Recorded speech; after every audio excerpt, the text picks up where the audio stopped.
الاهلي بيشوطوا الكوره قدام المدرب بره المدرج. هل النادي الاهلي وعنده ماتش مهم جدا في تصفيات كاس العالم وانت رايح غينيا قبل ما تسافر من غير ما يحصل حاجه يمسك رجله يقول انا عندي ركبتي وجعاني؟ اختلف.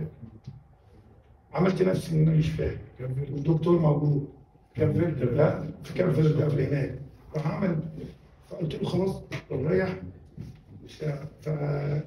لا انا مش قادر خلاص، بالراحه ومحدش يعرف فين. اتفضل روح ناديه. راح ناديه لعب بعد يومين الربع. طيب بص لك حاجه، هو مين اللي بيدافع عننا دلوقتي عن حدودنا؟ الجيش. مين دلوقتي بيدافع عن منتخب مصر اللي هو بيتحمل مسؤوليه منتخب مصر؟ انا وجاهز صح؟ لما يكون في اخطاء انا بدافع عنك انت، بدافع عن المصريين اللي في الشارع وهنا وهنا. لان اللي اقل من في مدينه منتخب مصر لا يجوز ان انت تدافع عنه حتى لو انت ابنك، مش ان انت ما تجيش في ناديه. فالراجل طلع حتى في برنامج زي ما كابتن ابراهيم بعد الماتش قال لك انا مش مصري، انا نيجيري مش عارف حاجه زي. طب ليه ده كله؟ طب ايه وايه اللي حصل اصلا؟ ده في تمرين ايه اللي حصل؟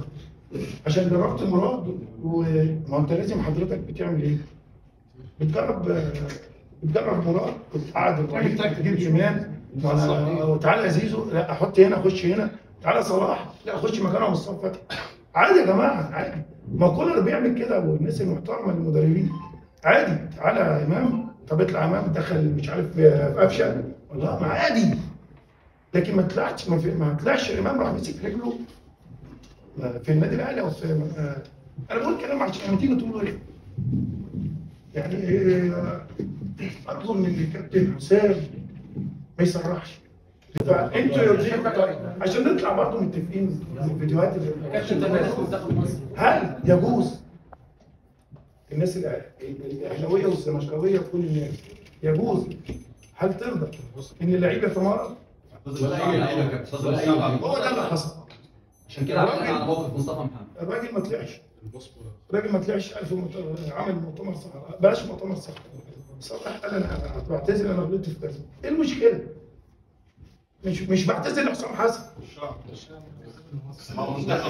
منتخب مصر. ليه الناس بتخلي ايه؟ في مشكله. انا عمري ما واحد زي المدربين العظام ان قاعد يقول لك ايه؟ حسام وجوهري او حسام وحسن، لا عمرنا لا، ده المدرب ده حاجه كبيره.